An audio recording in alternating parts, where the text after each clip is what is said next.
This isn't the normal mode of transportation for a cold opening on Do You Speak Geek, but it was on my heart, so I feel like I should just be obedient, I guess, and say these words.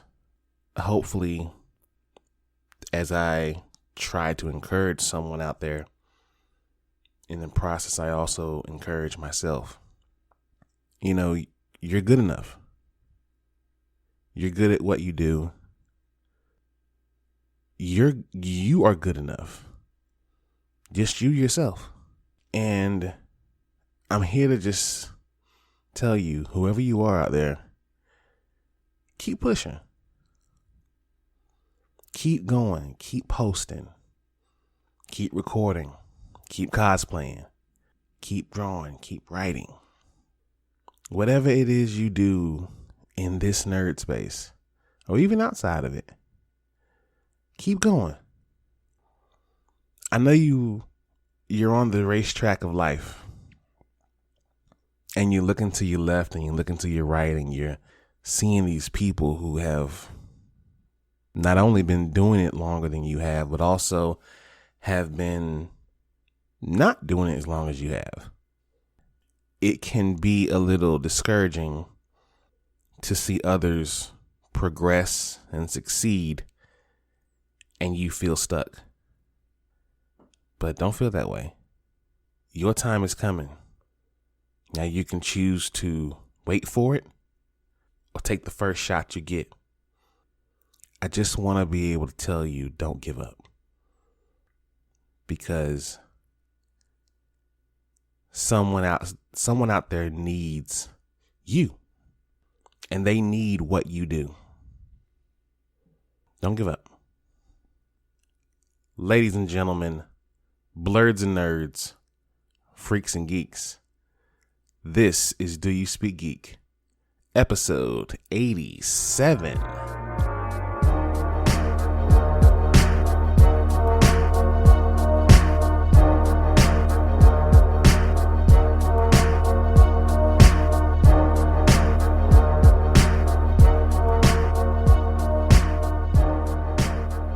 Welcome, ladies and gentlemen, to Do You Speak Geek. I am your host, Nix. This is the podcast where you can get all of your news and reviews in the geek and nerd realm. Shout out to everybody, and I mean everybody, who has been rocking with us thus far. Y'all are the real MVPs. I love each and every one of y'all. I don't take none of y'all for granted. Y'all are my family. I appreciate y'all so much. Shout out to all the new subscribers, any new followers on social medias, subscribers of the podcast, and also the YouTube channel. Guys, thank you so much. I appreciate all of you. And to any new people, welcome to Do You Speak Geek. Shout out to Spreaker. That's the home team. If you're listening, you're probably listening on Spreaker. If not, then you're listening to one of the other many podcast outlets that DYSG is streaming on. So wherever you listen to your podcast, hit that search and go ahead and subscribe to Do You Speak Geek. DoYouSpeakGeek.com, the central hub for everything. And I mean everything. DYSG, videos, blogs, new merch store. We got it all over there. So please be sure to hit up DoYouSpeakGeek.com and save it to your favorites. I'd appreciate that. Follow us on social media, Facebook at DYSGFB, Twitter at DYSG_tweets, and Instagram at Do You Speak Geek. The YouTube channel is the only place where you can find the Dono and Daddy Show. Please be sure to hit that subscribe, hit that like, Hulk smash that bell for all notifications, and leave your comments. We want to know what y'all think. Let's go ahead and do what we do about this time, people. Y'all already know. Let's speak geek. Suit up. I wanna be the very best. Talk nerdy to me.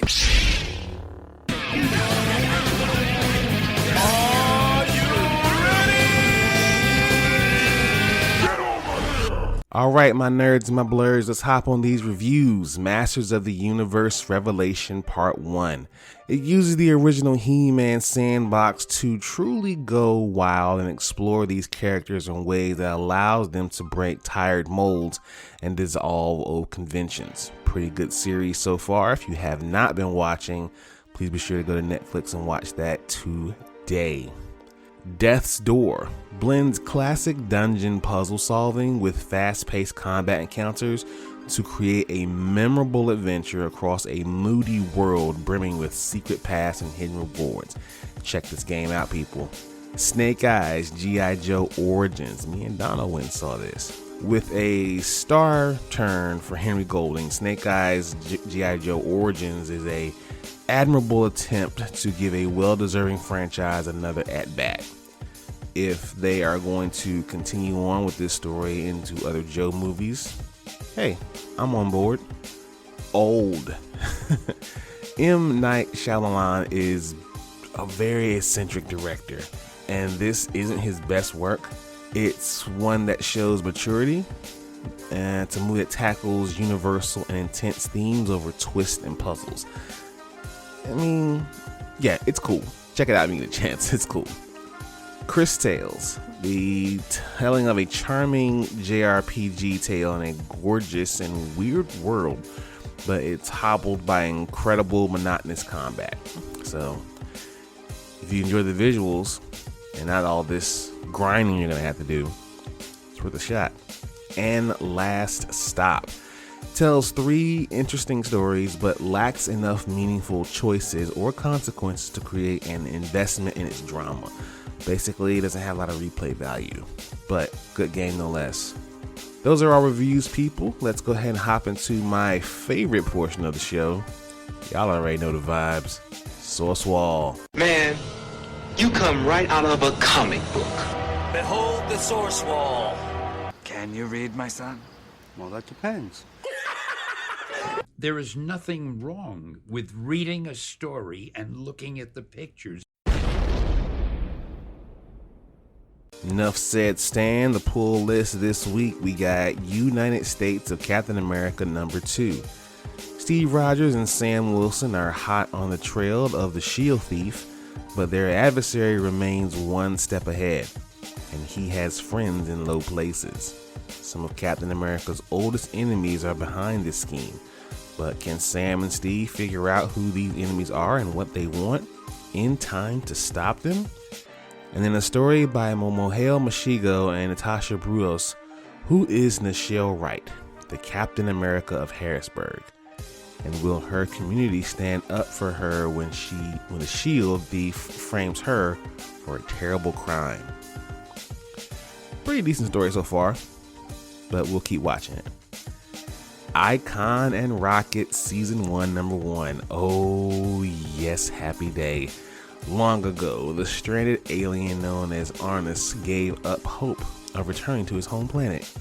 Tragically, he also realized that his adopted home of Earth was beyond saving. Content to waste away his long life in a human guise, Arnus was past caring until the day a young woman named Raquel Irvin crashed into his life. Soon, she convinced him to put his incredible power to work again as the heroic Icon and to transform her into his sidekick, Rocket. But an innocent question of Rocket's part, why can't we do something about the drugs on my corner? Quickly set a chain of events in motion, leading to the pair becoming the most hunted beings on Earth. And they're not just being pursued by Earthlings either. Writer, director, and producer Reginald Hudling and superstar artist Doug Braithwaite unleash a tale of power and responsibility that will stretch from the boardrooms of corporate America to the jungles of South America and the depths of deep space. If you've ever thought there were certain things that a superhero story just couldn't do, it might be time to start thinking differently. This story sounds incredible. I cannot wait to read this one next week. Superman, Son of Kal-El #1. Jonathan Kent has experienced a lot in his young life. He's fought evil with Robin, traveled across galaxies with his Kryptonian grandfather, and lived in the future with the Legion of Superheroes, who were intent on training him for the day his father could no longer be Superman. There is a hole in the Legion's history that prevents John from knowing exactly when that will happen, but all signs point to it being very soon. It's time for the son to wear the cape of his father and continue the never-ending battle as a symbol of hope for his home planet. I think Donna will love this one, but we'll have to see. And finally, Infinite Frontier number 3. Barry Allen's history with the Psycho Pirate isn't pleasant. The Flash encountered this mind-bending villain all the way back in the original Crisis on Infinite Earths, and it did not end well for the Scarlet Speedster. Yeah, we know how that ended. For the first time since his death and rebirth, Barry runs afoul of this foe. Hopefully it will go better this time around. That is, if the even bigger villain behind the pirate stays out of the fray, or if President Superman of Justice Incarnate sticks around to help win the day. Yeah, pretty intense this book is right now. In Source Wall news, Marvel announces the return of Luke Cage. So Marvel has announced that Luke Cage will be making a return to the pages of Marvel Comics. Sorry, had to do it. In October, Marvel will launch Luke Cage City of Fire, a 3-issue miniseries that will serve as something of a modern-day character piece vehicle for Luke Cage by examining his expanded role in Marvel's Harlem neighborhood, as well as the larger Marvel universe. The series will also see Cage go up against a group of villains called the Regulators, shout out to Warren G and Nate Dogg, as well as the Police, after a black man in Cage's community is shot to death. That socio-political firestorm will bring Luke Cage into the orbit of both Daredevil and his nemesis, Mayor Wilson Fisk. While Luke Cage City of Fire may be the Marvel comic project, it certainly has all the ingredients to be a standout for fans of Marvel's Netflix series and its Luke Cage and Daredevil TV series. The timing couldn't be more opportune. A lot of Marvel fans have been hoping to see the Netflix series and characters integrated into the MCU now that Loki's created the multiverse. So now we'll see this new Luke Cage series as a proverbial testing of the franchise waters. Hopefully, they will bring everybody back. Those are your comics, people. Please be sure to cop those next week at your local comic book store. Let's watch this. Watch this, y'all. Thunder! Thunder! Lannister always pays his debts. Whoa, dude. I am the villain of the story. All right, people, we have a banger of a watch this list of news. Let's go ahead and get right into it. Injustice: Gods Among Us movie cast and release window has been announced. So DC has revealed the cast of its upcoming Injustice: God Among Us animated movie alongside the announcement that it will release this fall. The Injustice animated movie was announced last month, oddly enough, through a press release of DC's upcoming Batman The Long Halloween Part 2 animated movie, and now The Hollywood Reporter has revealed the cast for the movie. It features an expansive cast with a lot of names you might recognize. Justin Hartley as Superman, Anson Mount as Batman, Laura Bailey as Lois Lane and Ramakrishna, Zach Callison as Damian, presumably Damian Wayne and Jimmy Olsen, Brian T. Delaney as Green Lantern, Brandon Michael Hall as Cyborg, Edwin Hodge as Mr. Terrific and Killer Croc, Oliver Hudson as Plastic Man, Jillian Jacobs as Harley Quinn, Yuri Lowenthal as Mirror Master, Flash, and Shazam, Derek Phillips as Nightwing and Aquaman, Kevin Pollak as Joker and Jonathan Kent, Anika Noni Rose as Catwoman, Reed Scott as Green Arrow and Victor Zsasz, Farhan Tahir as Ra's al Ghul, Fred Tatasciore as Captain Atom, Janet Varney as Wonder Woman, and Andrew Morgota as Mirror Master's Soldier.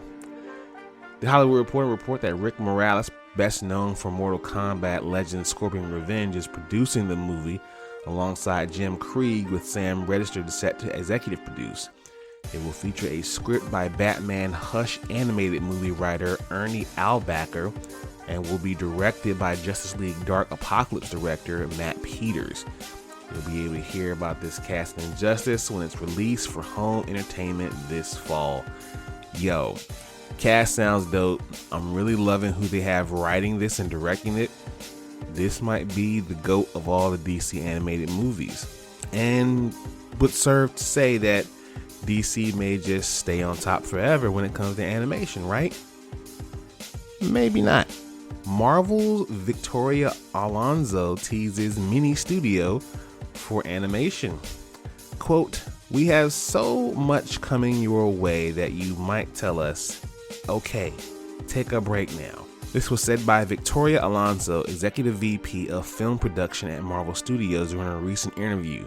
While Marvel's next show, What If, will be the studio's first animated series, it will be far from the last.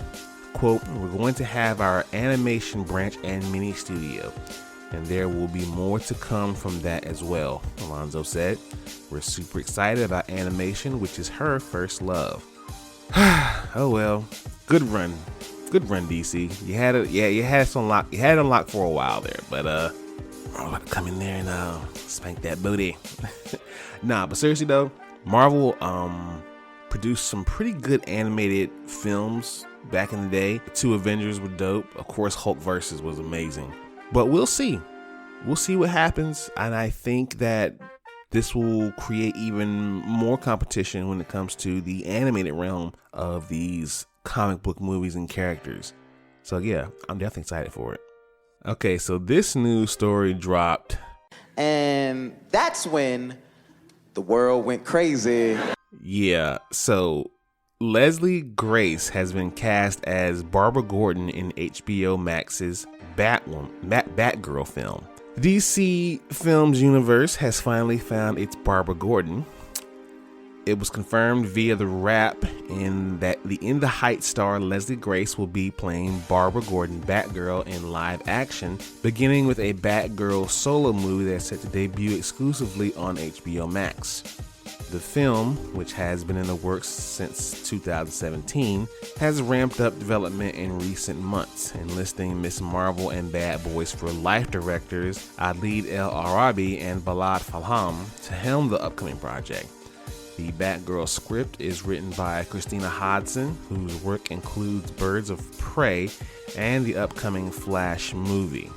Now, the way things are set up, it looks like, alongside with the Gotham PD series that's going to be on HBO Max, that this is also going to be set in the same universe or Earth as Matt Reeves' Batman. If you all are not aware, Leslie Grace is not white. She is not a redhead. She's a black woman.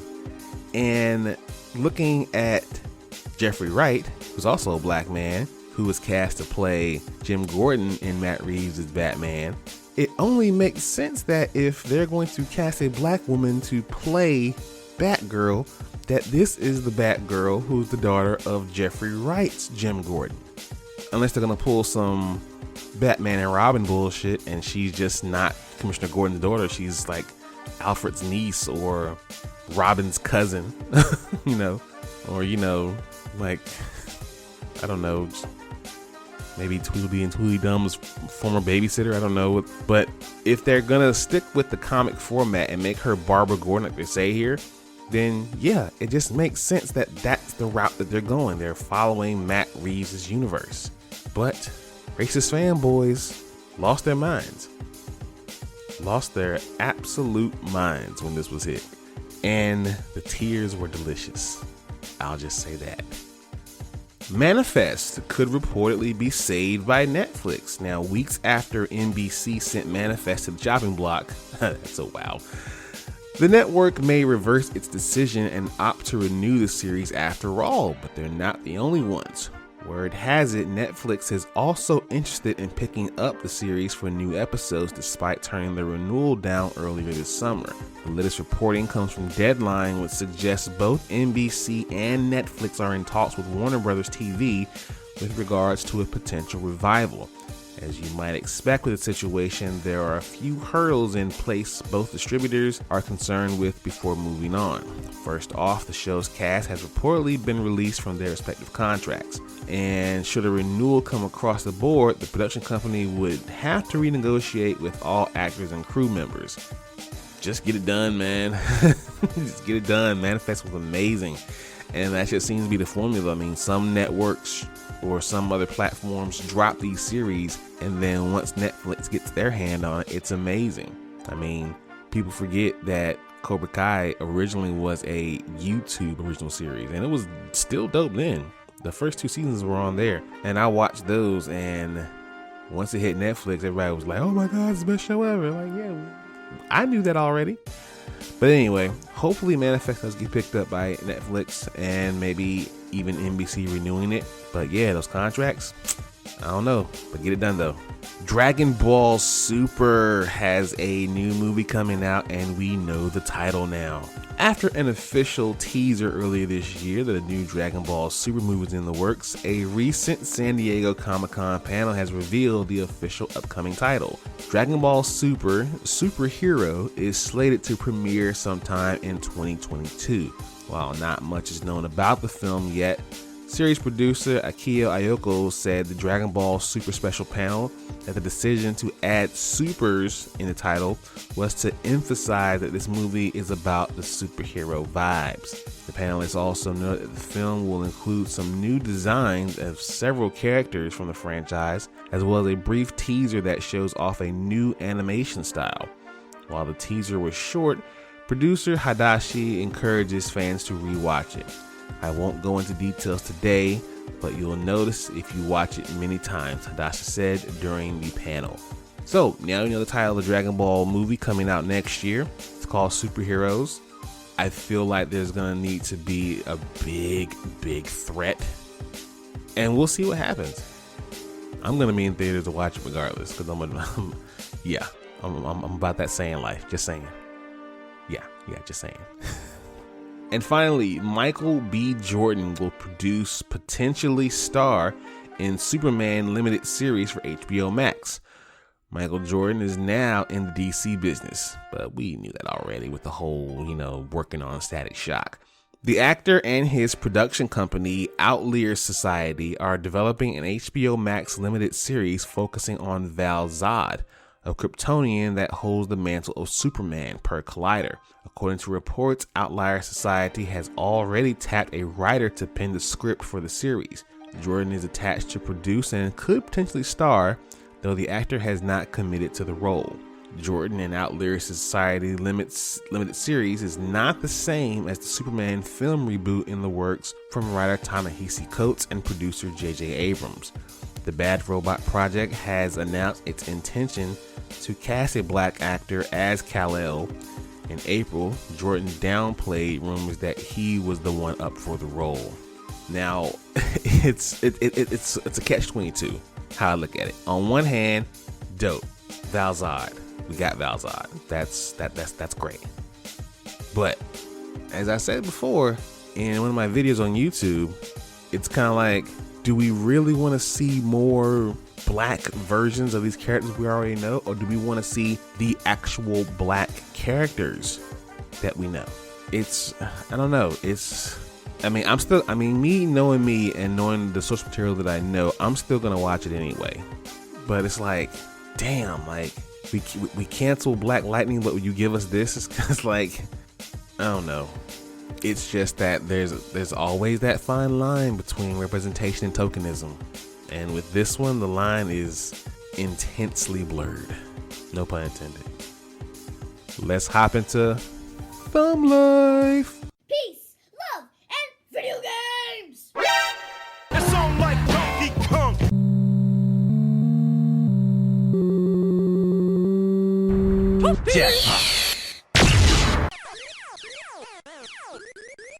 That man is playing Galaga.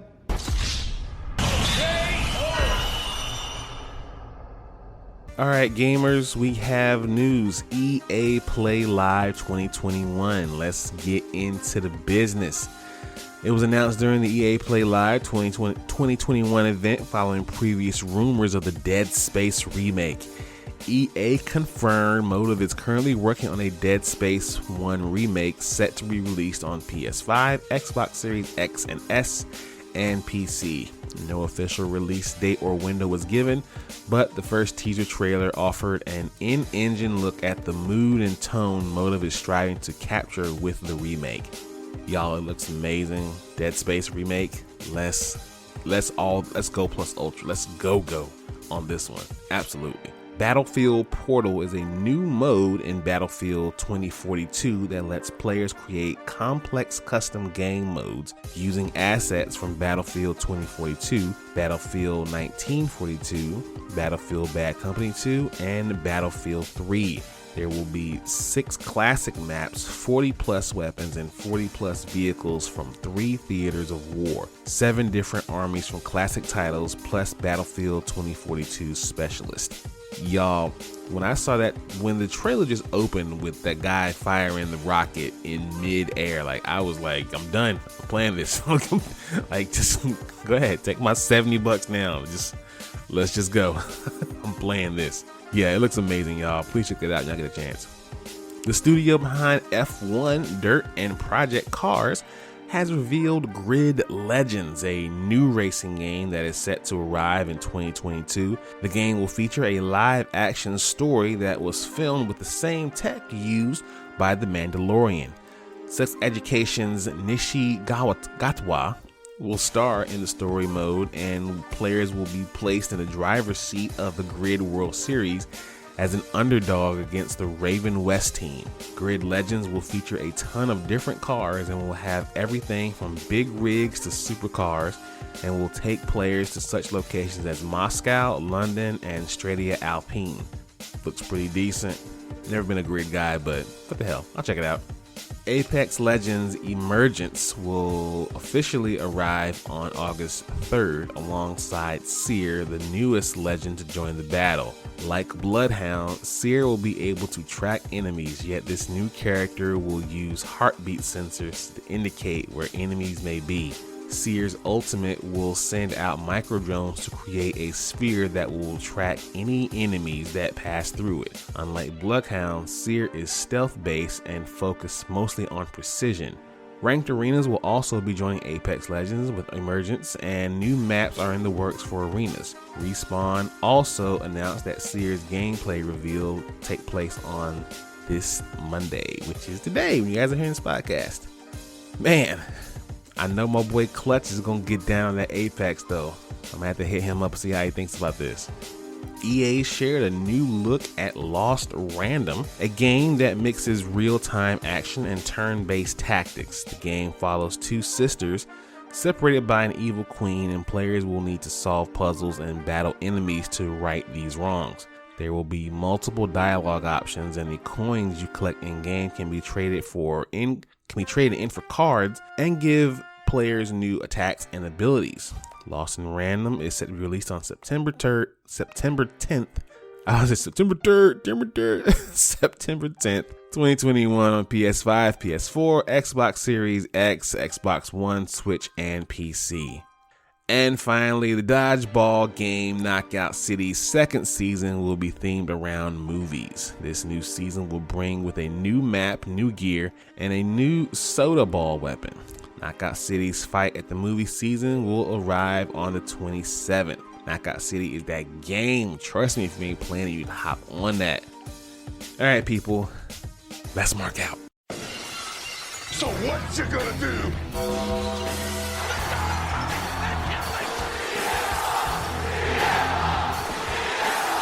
Goodbye and good night.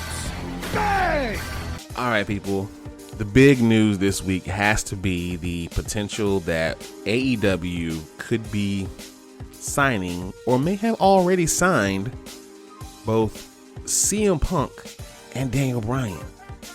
Now, Fightful Select Sean Ross Sapp reported this past Wednesday morning that Punk is in the ongoing talks for a return, and that All Elite Wrestling is the most likely landing point.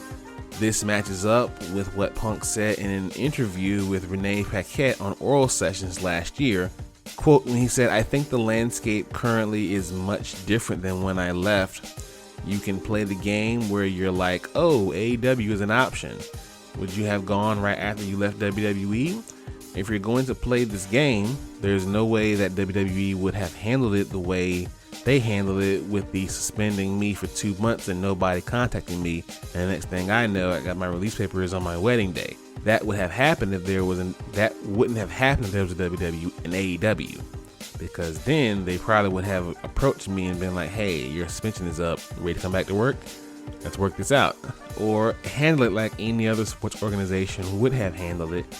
Handle the star pitcher and, you're going home. They're not just going to let you leave the team and go to a rival organization. Yeah, I totally understand what Punk is saying there. Daniel Bryan also heading to AEW, according to multiple reports released by Cassidy Haynes of BodySlam.net on this past Wednesday. The former champion's contract with WWE expired several months ago, and Haynes wrote on Wednesday, not only has the American Dragon already signed the deal, but he is set to debut for the AEW Dynamite Grand Slam event in New York City on September 22nd. The report stated Bryan asked for a comparable pay, fewer dates, and the freedom to also work in Japan, all of which he was granted. It was the ability to wrestle with New Japan that sealed the deal for Bryan, according to Wrestling Observer's Dave Meltzer. While he couldn't confirm whether or not Bryan has signed, Meltzer did say Bryan was in negotiations with WWE, AEW, and New Japan, and wanted to make sure he could compete in Japan's most popular promotion. Y'all, if they F around and let Daniel Bryan and CM Punk into AEW together, like, WWE has been in trouble for a while now, but if they get, Daniel Bryan is going to have an incredible Twilight year, and CM Punk is just going to dominate. He's going to dominate. There's going to be a deafening in the crowd once he grabs that mic. It'll be game over.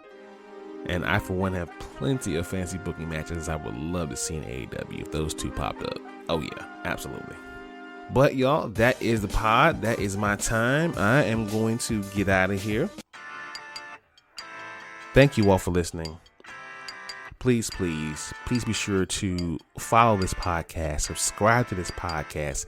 Let your boy know what you think about this podcast. Visit the website, doyouspeakgeek.com.